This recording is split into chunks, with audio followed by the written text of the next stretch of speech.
আসসালামু আলাইকুম রহমতুল্লাহ। সম্মানিত সুধী, এটা গুরুত্বপূর্ণ একটা হাদিস আপনাদেরকে এখন শোনাবো, যেখানে তিনটা বিষয় আছে এবং সমাজের মধ্যে একদম সয়লাব হয়ে আছে। খুবই খুবই গুরুত্বপূর্ণ। আপনারা একটু মনোযোগ সহকারে শুনুন এবং শেয়ার করে অন্যকে শোনানোর সুযোগ করে দিন। ক্বালা নবী সাল্লাল্লাহু আলাইহি ওয়াসাল্লাম, সালাসাতুল লা ইয়াদখুলুনাল জান্নাতা আবাদা। নবী পাক সাল্লাল্লাহু আলাইহি ওয়াসাল্লাম বলেন, তিন শ্রেণীর মানুষ তারা কখনোই জান্নাতে যেতে পারবে না। লা ইয়াদখুলুনাল জান্নাতা আবাদা, তারা কখনোই জান্নাতে যাবে না। তারা কারা? খুবই গুরুত্বপূর্ণ। আপনি যত নামাজ পড়েন, রোজা রাখেন, হজ করেন, জাকাত দেন, যেই পিসাবেরই মুরিদ হন অথবা যেই মার্কাকেই আপনি ভোট দেন, নবীজি বলছেন তিন শ্রেণীর মানুষ যারা কখনোই জান্নাতে যেতে পারবে না। কতটা গুরুত্বপূর্ণ! এক নম্বর, আদ-দায়ুস। যারা দায়ুস, দায়ুস বলা হয় কাদেরকে? যারা সৌন্দর্যকে প্রদর্শন করার জন্য এবং পরপুরুষকে আকর্ষিত করার জন্য খোলামেলা অবস্থায় অথবা সুন্দর পোশাক পরিচ্ছদ পরে বাইরে ঘোরাফেরা করে, তারা হচ্ছে দায়ুস। অর্ধ উলঙ্গ নারী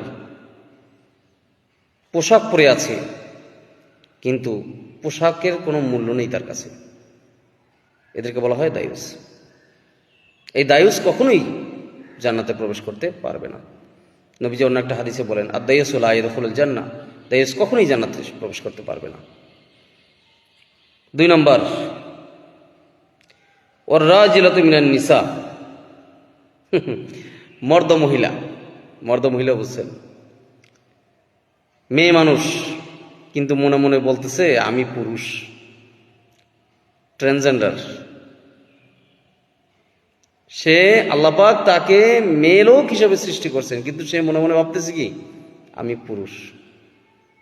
পুরুষের মতো শার্ট পরে, টি শার্ট পরে, প্যান্ট পরে, আর্মি কাটিনে চুল কাটে এবং ছেলেদের সাথে সংমিশ্রণে হাঁটাহাঁটি করে, ঘোরাফেরা করে, খেলাধুলা করে। একে বলা হয় কি? রাজিলাতু মিনান নিসা। তিন নম্বর, মুদমিনুল খামরি।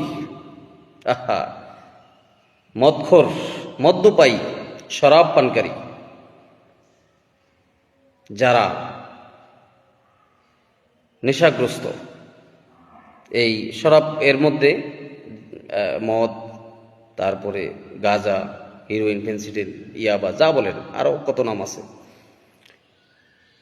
যেটাতে স্মৃতিশক্তি লোপ পেয়ে যায় এবং নিজের স্মৃতিটা নিজের কন্ট্রোল থেকে ওভারলোড হয়ে যায়।